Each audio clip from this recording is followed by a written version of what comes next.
राधे राधे भक्तों, आप सभी का मेरे चैनल भक्ति कथा सागर में बहुत बहुत स्वागत है।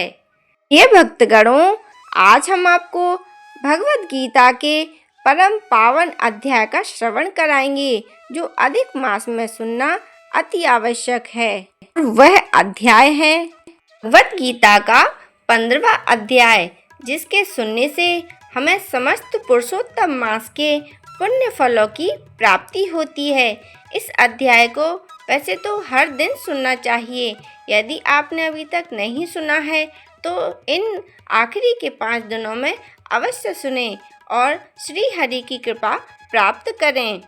प्रिय भक्तों, पुरुषोत्तम मास के यह पावन दिन अब समाप्ति की ओर बढ़ रहे हैं। ऐसे में स्वयं भगवान श्री कृष्ण के श्रीमुख से निकले पुरुषोत्तम योग के इन दिव्य वचनों का श्रवण करना अत्यंत कल्याणकारी माना गया है।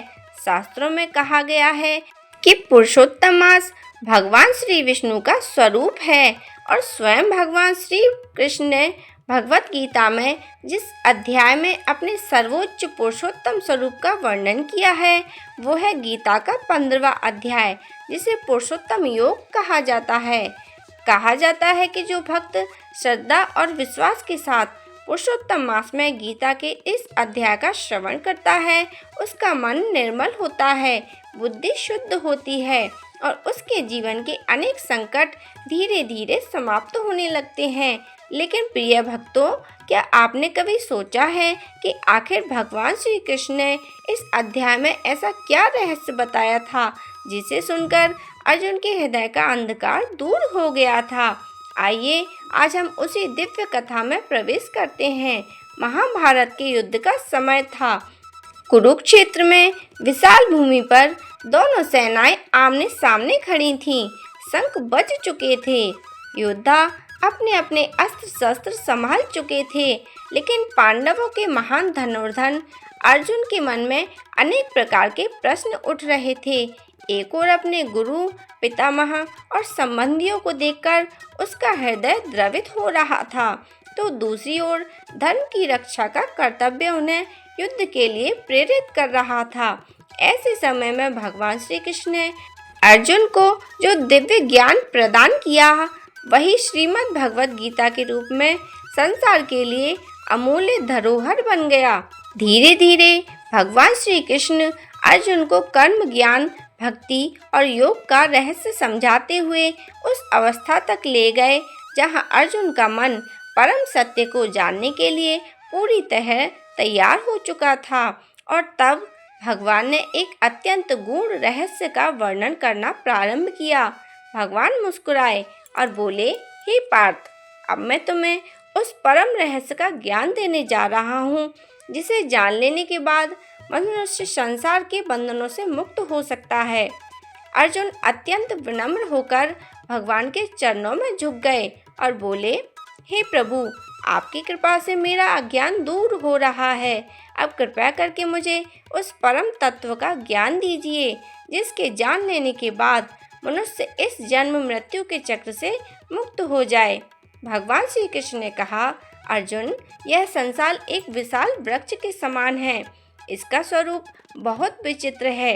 इसकी जड़ ऊपर है और शाखाएं नीचे फैली हुई हैं। और फिर भगवान ने पुरुषोत्तम योग का पहला श्लोक कहा, जिसका अर्थ है, संसार रूपी अश्व वृक्ष की जड़ ऊपर परमात्मा में स्थित है और जिसकी शाखाएं नीचे अर्थात इस संसार में फैली हुई हैं, जिसके पत्ते वेद हैं जो इस वृक्ष को जान देते हैं, वही वास्तविक ज्ञानी है।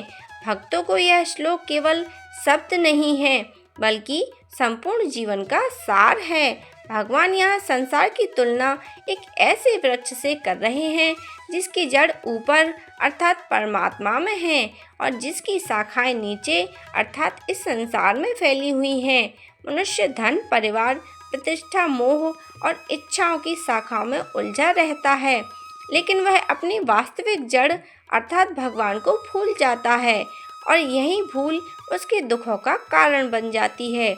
आज भी मनुष्य दिन रात धन कमाने में लगा रहता है, कोई सोचता है कि यदि मेरे पास इतना धन आ जाए तो मैं सुखी हो जाऊंगा। कोई सोचता है कि यदि मुझे बड़ा पद मिल जाए तो मैं प्रसन्न हो जाऊंगा। कोई अपनी इच्छा पीछे भाग रहा है तो कोई दूसरों से तुलना करके स्वयं को दुखी कर रहा है। लेकिन भक्तों, क्या कभी किसी ने केवल संसार की वस्तुओं से स्थायी सुख प्राप्त किया है? नहीं, क्योंकि संसार की प्रत्येक वस्तु परिवर्तनशील है। धन, अनाज आज है, कल नहीं है। यश आज है, कल नहीं है। शरीर आज है, कल नहीं होगा। कल रोगी हो सकते हो, लेकिन भगवान का प्रेम, भगवान का नाम और भगवान की शरण कभी नष्ट नहीं होती। इसलिए भगवान श्री कृष्ण अर्जुन को समझाते रहे कि यदि जीवन में वास्तविक सुख चाहिए तो अपनी जड़ों की ओर लौटो, अपनी आत्मा की ओर लौटो, अपने परम पिता परमात्मा की ओर लौटो। अर्जुन अत्यंत ध्यान से भगवान की वाणी सुन रहे थे। उन्होंने विनम्र होकर पूछा, प्रभु, यदि हम संसार एक वृक्ष हैं तो इसकी शाखाएं किस प्रकार फैली हैं? भगवान बोले, हे अर्जुन, मनुष्य के कर्म, उसकी इच्छाएं, उसके संसार और उसकी वासनाएं इस वृक्ष की शाखाओं को फैलाती हैं। और फिर भगवान ने अगला श्लोक कहा, जिसका अर्थ है, इस संसार रूपी वृक्ष की शाखाएं ऊपर और नीचे तीनों गुणों से पोषित होकर फैलती हैं और विषय भोग उसकी कोमल पत्तियां हैं, जिसके नीचे फैले हुए मनुष्य मूल कर्मों से बंधते हैं। भक्तों, भगवान का यह संदेश आज भी उतना ही सत्य है जितना हजारों वर्ष पहले था। मनुष्य अपनी इच्छाओं के कारण बार बार बंधनों में फंसता चला जाता है। एक इच्छा पूरी होती है तो दूसरी जन्म ले लेती है, दूसरी पूरी होती है तो तीसरी उसके सामने आ जाती है और इस प्रकार मनुष्य पूरी जिंदगी भागता रहता है। लेकिन अंत में उसे समझ में आता है कि वास्तविक शांति तो भगवान की भक्ति में है। कहा भी गया है कि जहाँ संसार समाप्त होता है वहीं से भगवान की ओर यात्रा प्रारंभ होती है। इसलिए पुरुषोत्तम मास के इन अंतिम दिनों में भगवान श्री कृष्ण हमें बुला रहे हैं। वे कह रहे हैं, हे मेरे प्रिय भक्तों, संसार में रहते हुए भी मुझे मत भूलो, अपने कर्म करते रहो, लेकिन अपने मन को मेरे चरणों में लगाए रखो, क्योंकि जब मनुष्य भगवान से जुड़ जाता है तब उसके जीवन में तूफान भी उसे विचलित नहीं कर पाते। भक्तों, एक बार एक अत्यंत धनी व्यापारी था।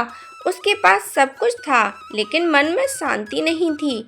एक दिन उसने एक संत से पूछा, महाराज, मेरे पास धन भी है, सम्मान भी है, परिवार भी है, फिर भी मुझे चैन क्यों नहीं मिलता? संत मुस्कुराए और बोले, बेटा, तुमने संसार की शाखाओं को तो पकड़ रखा है, लेकिन अपनी जड़ को छोड़ दिया। व्यापारी ने पूछा, मेरी जड़ क्या है? तो संत बोले, भगवान। उस दिन से उस व्यापारी ने प्रतिदिन भगवान का स्मरण करना प्रारंभ कर दिया। धीरे धीरे उसका मन बदलने लगा। जो व्यक्ति छोटी छोटी बातों पर परेशान हो जाता था, वही अब हर परिस्थिति में प्रसन्न रहने लगा, क्योंकि उसे अपनी जड़ मिल गई थी। और भक्तों, यही संदेश भगवान श्री कृष्ण अर्जुन को दे रहे थे। लेकिन तभी अर्जुन के मन में एक और प्रश्न उत्पन्न हुआ। उन्होंने भगवान से पूछा, हे प्रभु, यदि यह संसार रूपी वृक्ष इतना विशाल है, जिसकी शाखाएं अनंत हैं, जिसके बंधन कर्मों से जुड़े गए हैं, तो फिर मनुष्य इससे मुक्त कैसे हो? कौन सा मार्ग है जो उसे आपके चरणों तक पहुंचा दे? भगवान श्री कृष्ण मुस्कुराए। वे जानते थे कि अब अर्जुन का मन उस परम ज्ञान को ग्रहण करने के योग्य हो चुका है। उन्होंने प्रेम पूर्वक कहा, हे पार्थ, इस संसार रूपी वृक्ष का आदि और अंत किसी को नहीं दिखाई देता। मनुष्य इसके मोह में फंसकर बार बार जन्म लेता है, लेकिन जो वैराग्य रूपी दृढ़ शस्त्र को धारण करता है, वह इस वृक्ष के बंधनों को काट सकता है। और फिर भगवान ने तीसरे श्लोक का वर्णन किया, जिसका अर्थ है, इस संसार रूपी वृक्ष का वास्तविक स्वरूप इस संसार में वैसे नहीं जाना जा सकता। इसका ना आदि दिखाई देता है, ना अंत, और ना ही इसकी स्थिरता। इसलिए इस गहराई तक जड़ जमा चुके वृक्ष को दृढ़ वैराग्य रूपी शस्त्र से काट देना चाहिए। भक्तों, यह श्लोक सुनने में जितना सरल है, उसका अर्थ उतना ही गहरा है। भगवान संसार छोड़ने की बात नहीं कर रहे हैं। वे यह नहीं कह रहे हैं कि परिवार छोड़ दो, घर छोड़ दो, जिम्मेदारियां छोड़ दो, बल्कि भगवान कह रहे हैं कि अपने मन में मोह को छोड़ दो। संसार में रहो, लेकिन संसार को अपने हृदय में मत बसाओ, क्योंकि जब संसार मन में बस जाता है तब दुख शुरू हो जाता है। एक छोटी सी बात पर क्रोध आ जाता है, किसी के शब्द हमें घायल कर देते हैं, किसी की सफलता देखकर ईर्ष्या होने लगती है और किसी की उपेक्षा देखकर मन टूट जाता है। लेकिन जो व्यक्ति भगवान से जुड़ जाता है, उसका मन धीरे धीरे मजबूत होने लगता है।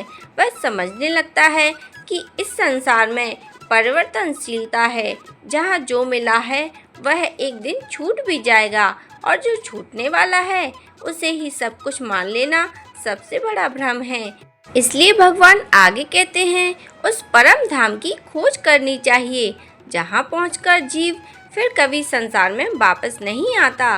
उसी आदि पुरुष भगवान की शरण ग्रहण करनी चाहिए, जिससे यह प्राचीन सृष्टि उत्पन्न हुई है।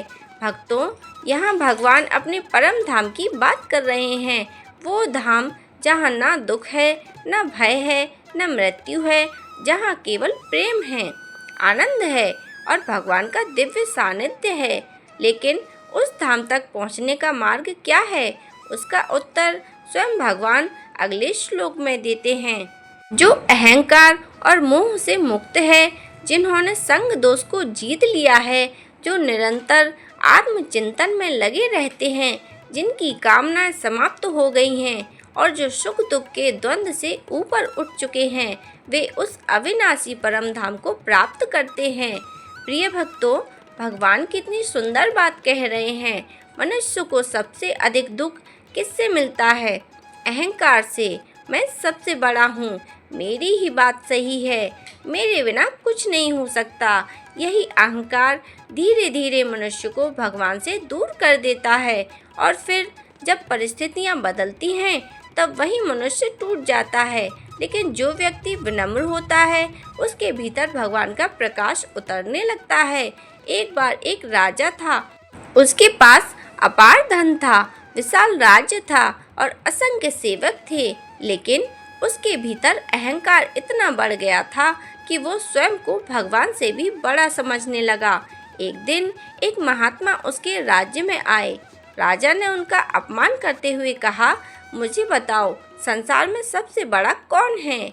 महात्मा मुस्कुराए और बोले, राजन, समय। राजा हंस पड़ा। उसने कहा, समय मुझसे बड़ा कैसे हो सकता है? महात्मा बोले, आज सिंहासन तुम्हारे पास है, कल किसी और के पास होगा। आज शरीर स्वस्थ है, कल रोगी हो सकता है। आज लोग तुम्हारी जय जयकार करते हैं, कल वही लोग तुम्हें भूल जाएंगे। इसलिए सबसे बड़ा समय है, और समय से भी बड़ा केवल भगवान है। राजा के हृदय में यह बात तीर की तरह लगी। उसका अहंकार टूट गया। वह महात्मा के चरणों में गिर पड़ा और उस दिन से उसका जीवन बदल गया। भक्तों, यही कारण है कि भगवान बार बार अहंकार त्यागने की शिक्षा देते हैं, क्योंकि जहाँ अहंकार समाप्त होता है, वहीं से भक्ति प्रारंभ होती है, और जहाँ भक्ति प्रारंभ होती है, वहीं से भगवान की कृपा बरसनी शुरू हो जाती है। फिर भगवान श्री कृष्ण अर्जुन से कहा, हे पार्थ, मेरा परम धाम ऐसा है जहाँ सूर्य का प्रकाश नहीं पहुँचता, जहाँ चंद्रमा की आवश्यकता नहीं पड़ती और जहाँ अग्नि की भी आवश्यकता नहीं होती।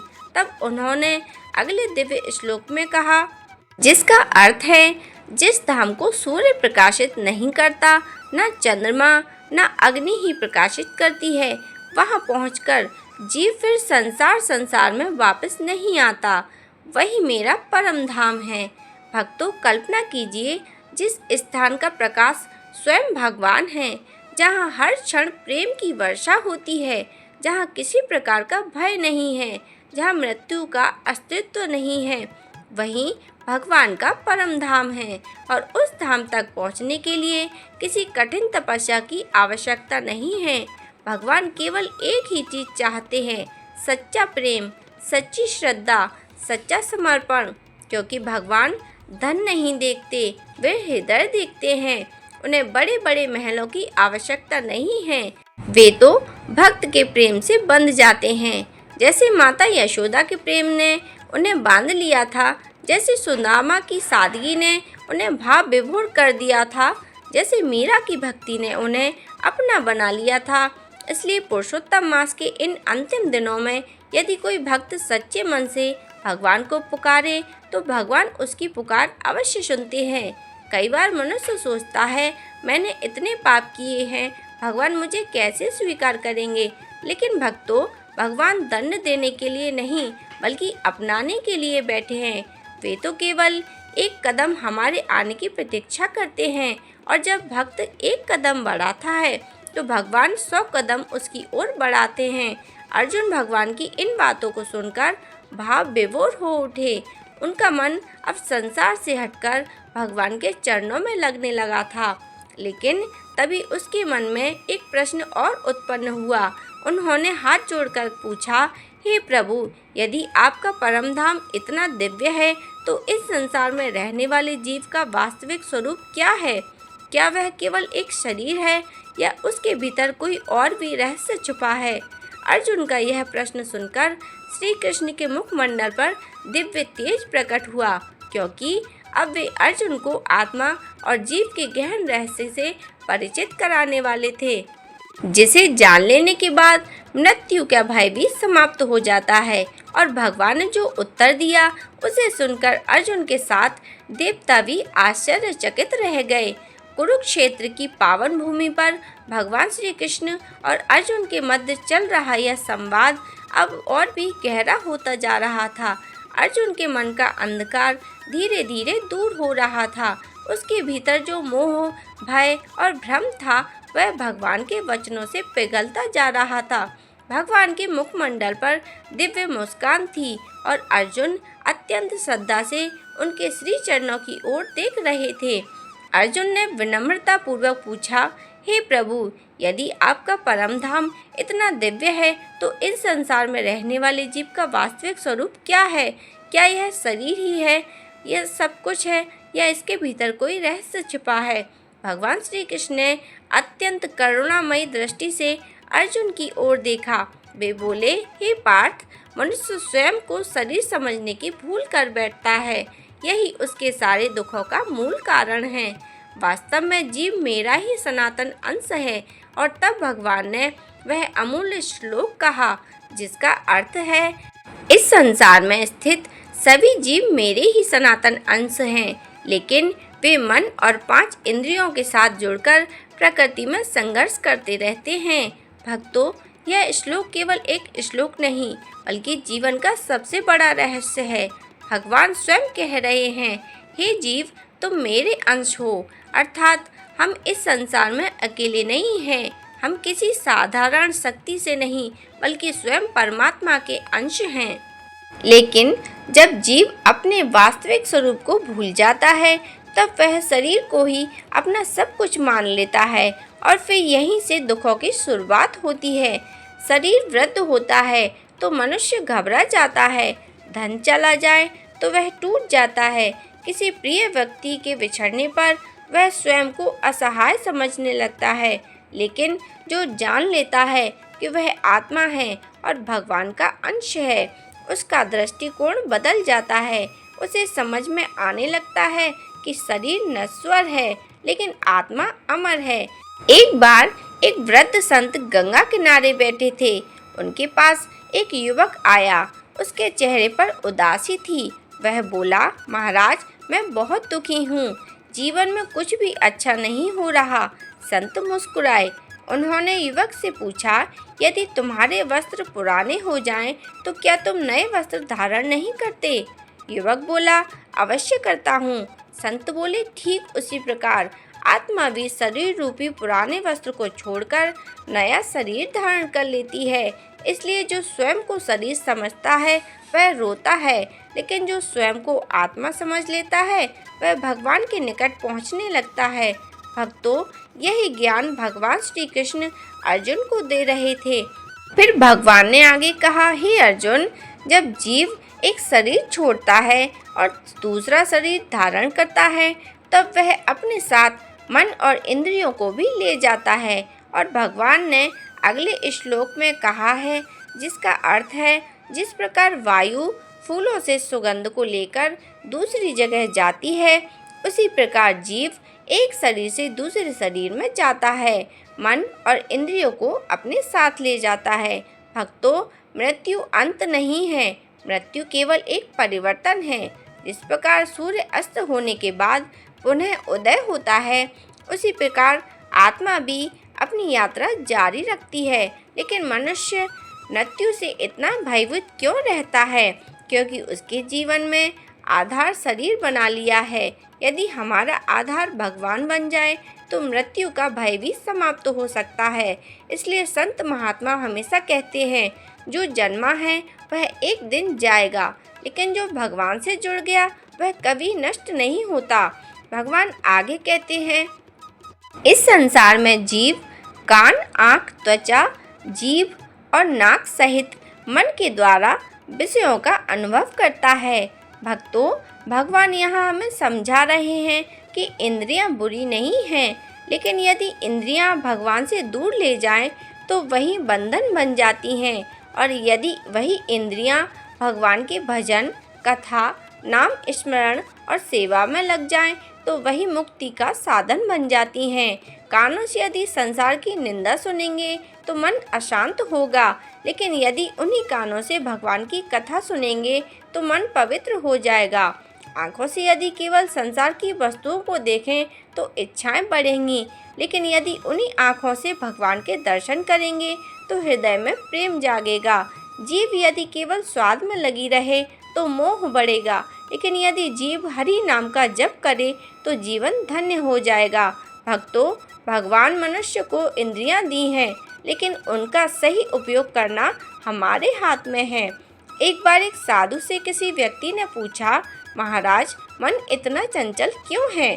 साधु ने उत्तर दिया, मन एक बंदर की तरह है।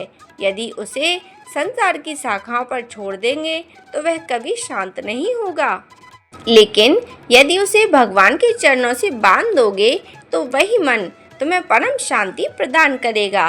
भक्तों, यही कारण है कि पुरुषोत्तम मास को भगवान का प्रिय मास कहा गया है। इस महीने में किया गया थोड़ा सा जप, थोड़ा सा दान, थोड़ी सी भक्ति भी अनेक गुना फल देती है, क्योंकि इस समय भगवान स्वयं भक्तों के अत्यंत निकट होते हैं। लेकिन संसार के अधिकांश लोग इस अवसर को पहचान नहीं पाते। वे सोचते हैं, अभी बहुत समय है, बुढ़ापे में भगवान को याद कर लेंगे, अभी तो धन कमाना है, अभी तो संसार संभालना है। लेकिन कौन जानता है कि अगला क्षण हमारे हाथ में है या नहीं। इसलिए बुद्धिमान वही है जो आज से ही भगवान को अपना बना ले, जो आज से ही नाम जप प्रारंभ कर दे, जो आज से ही अपने जीवन में भगवान को स्थान दे, क्योंकि भगवान को समय देता है, भगवान उसके जीवन को संवार देते हैं। अर्जुन भगवान की बातें सुनकर अत्यंत आनंदित हो रहे थे। उनके मन के अनेक संदेह दूर हो चुके थे। लेकिन तभी भगवान श्री कृष्ण ने एक और अद्भुत रहस्य प्रकट करना प्रारंभ किया। उन्होंने कहा, हे पार्थ, बहुत से लोग मुझे केवल मंदिरों में खोजते हैं, लेकिन मैं केवल मंदिरों में ही नहीं हूँ, मैं संपूर्ण सृष्टि में व्याप्त हूँ। यह सुनकर अर्जुन आश्चर्यचकित रह गए।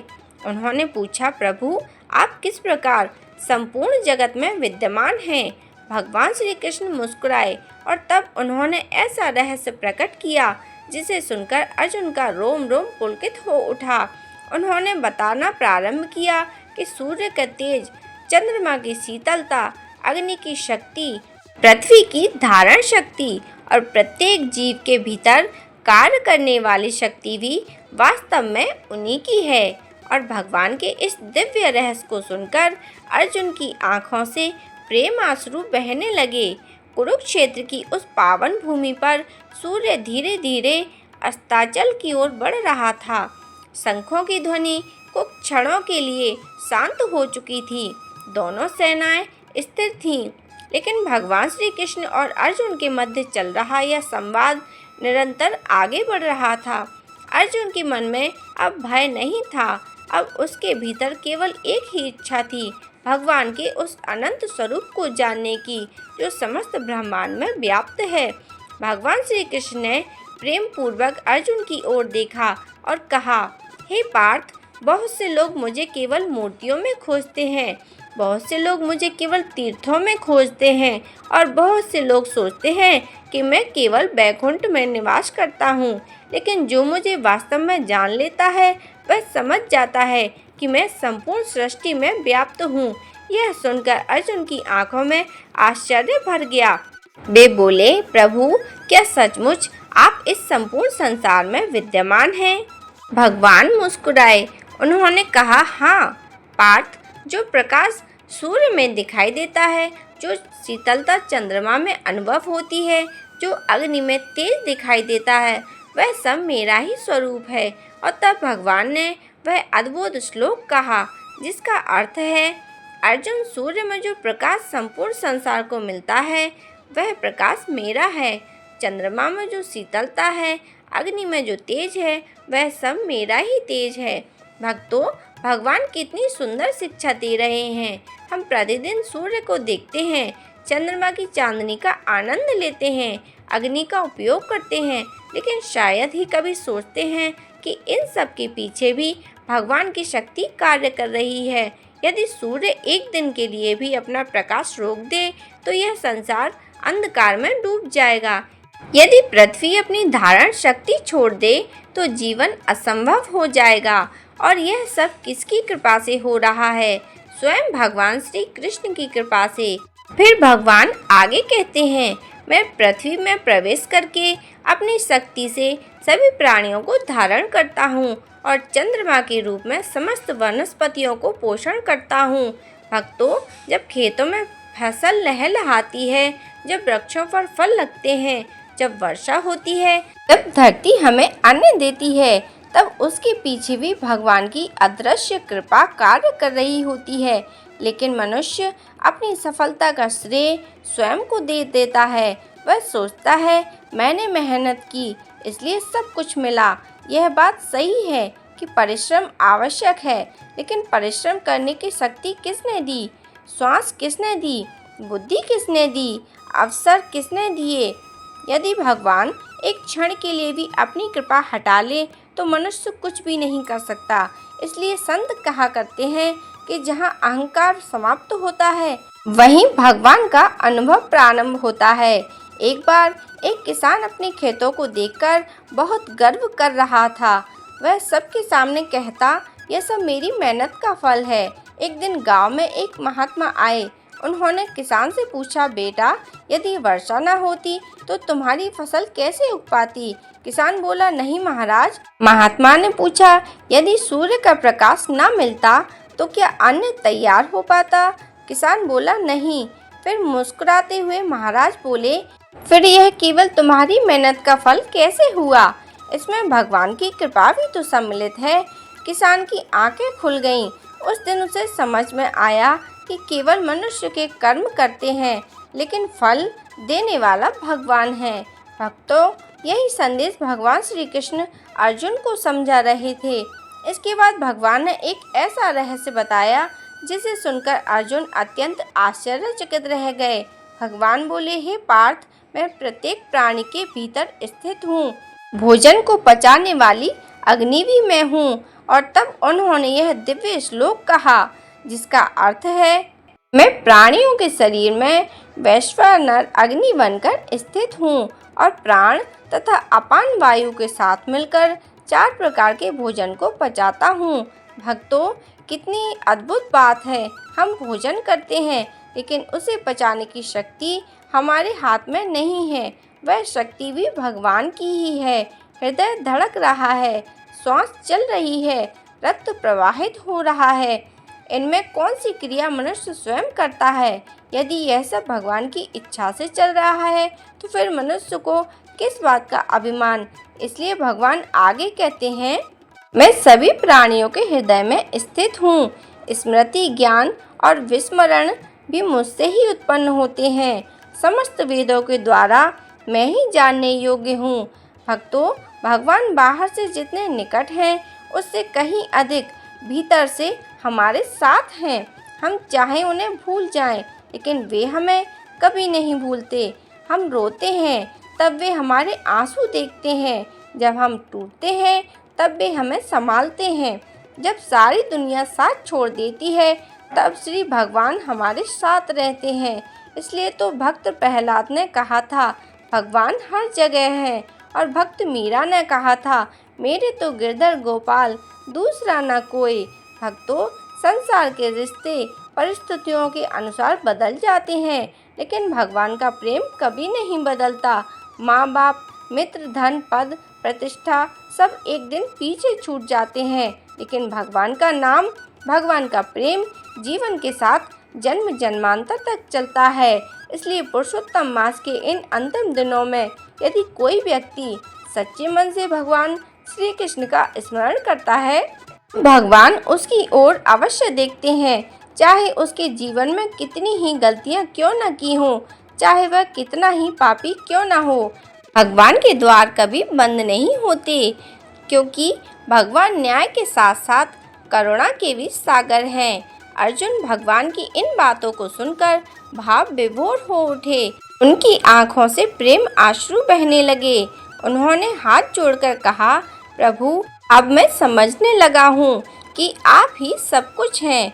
आप ही सूर्य हैं, आप ही चंद्रमा हैं, आप ही पृथ्वी की शक्ति हैं, आप ही मेरे हृदय में स्थित हैं।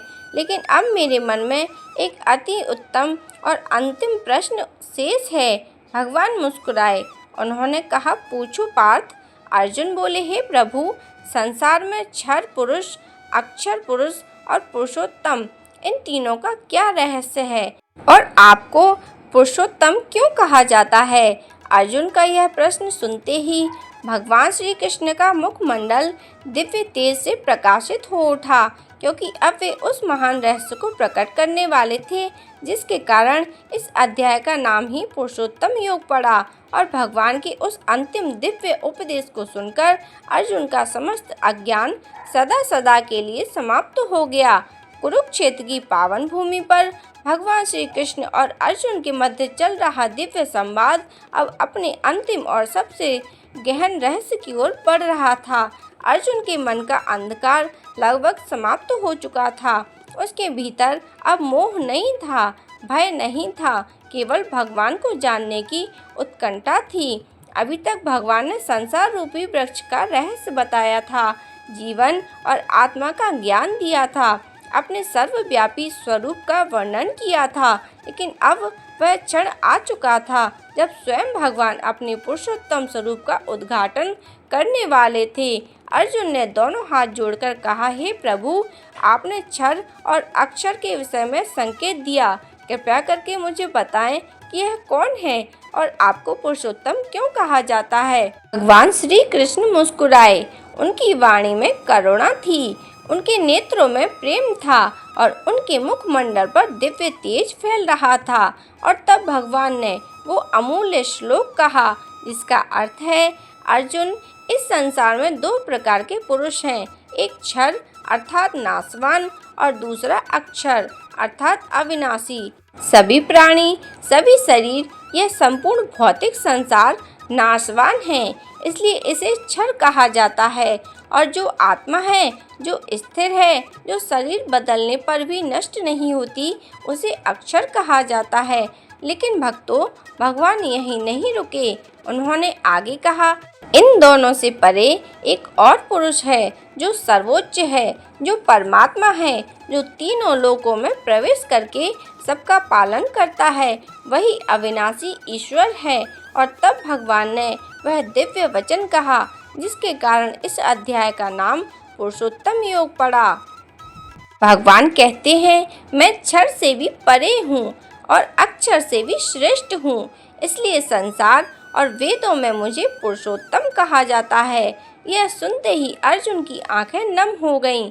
उन्हें समझ में आने लगा कि उनके सामने खड़े सारथी केवल द्वारका के राजा नहीं, वे केवल मित्र नहीं, वे केवल स्वयं परम पुरुषोत्तम भगवान हैं, जिनकी महिमा वेद भी गाते हैं, जिनके कारण सूर्य प्रकाशित होता है, जिनके कारण चंद्रमा शीतलता प्रदान करता है, जिनकी शक्ति से पृथ्वी स्थिर है, जो प्रत्येक जीव में हृदय में विराजमान है, भक्तों के प्रेम के वश में होकर उनके जीवन में उतर आते हैं। अर्जुन की वाणी भर्रा गई। उन्होंने हाथ जोड़कर भगवान से कहा, प्रभु, आज मेरे सभी संदेह समाप्त हो गए हैं। आज मैं जान गया हूँ कि आपके अतिरिक्त इस संसार में कोई आश्रय नहीं है। भगवान श्री कृष्ण मुस्कुराए। उन्होंने प्रेम पूर्वक कहा, हे पार्थ, जो मनुष्य इस रहस्य को जान लेता है और पूर्ण श्रद्धा के साथ मुझे पुरुषोत्तम मानकर भजता है, वह वास्तव में ज्ञानी है और वह मुझे अत्यंत प्रिय है। और भगवान ने अंतिम श्लोक कहा, जिसका अर्थ है, हे भारत, जो मनुष्य मुझे पुरुषोत्तम जानकर भजता है, वह सब कुछ जानने वाला है और संपूर्ण भाव से मेरी भक्ति करता है। फिर भगवान ने कहा, हे निष्पाप अर्जुन, मैंने तुम्हें यह अत्यंत गोपनीय शास्त्र बताया है। इसे जानकर मनुष्य बुद्धिमान बन जाता है और उसका जीवन सफल हो जाता है। भगवान यह वचन सुनते ही अर्जुन का हृदय भक्ति से भर उठा। जिस अर्जुन के मन में कुछ समय पहले भ्रम था, वही अर्जुन अब स्थिर हो चुका था। जिसके हाथ कांप रहे थे, उसके भीतर अब आत्मविश्वास जाग चुका था। जिसके नेत्रों में चिंता थी, वहाँ अब भगवान के प्रति अटूट विश्वास था। और भक्तों, यही तो गीता का चमत्कार है। गीता केवल एक ग्रंथ नहीं है, यह स्वयं भगवान की वाणी है। यह निराश मनुष्य को आशा देती है, यह टूटे हुए हृदय को सहारा देती है, यह भटके हुए व्यक्ति को मार्ग दिखाती है। और विशेष रूप से पुरुषोत्तम मास में गीता के 15वें अध्याय का पाठ और श्रवण अत्यंत शुभ माना जाता है। कहा जाता है कि जो भक्त श्रद्धा से पुरुषोत्तम योग का पाठ करता है, उसके जीवन में पाप धीरे धीरे नष्ट होने लगते हैं, घर में सकारात्मकता बढ़ती है, मन में शांति आती है, भगवान श्री हरि की कृपा प्राप्त होती है और अंत समय में उसे भगवान का स्मरण प्राप्त होता है, जो मनुष्य के जीवन का सबसे बड़ा सौभाग्य है। इसलिए यदि पुरुषोत्तम मास के यह अंतिम दिन शेष हैं, तो उन्हें व्यर्थ न जाने दें। कुछ समय भगवान के लिए निकालिए, श्री कृष्ण का नाम लीजिए, गीता के 15वें अध्याय का श्रवण कीजिए। भक्तों, अगर आपको मेरी वीडियो पसंद आई हो तो मेरी वीडियो को लाइक करें, शेयर करें और मेरे चैनल को सब्सक्राइब करें और बेल आइकन को ज़रूर से प्रेस कर लें, जिससे जब भी वीडियो अपलोड हो तो सबसे पहले नोटिफिकेशन आप तक पहुंच सके। मेरी वीडियो देखने के लिए आप सभी प्रिय भक्तों का बहुत बहुत धन्यवाद।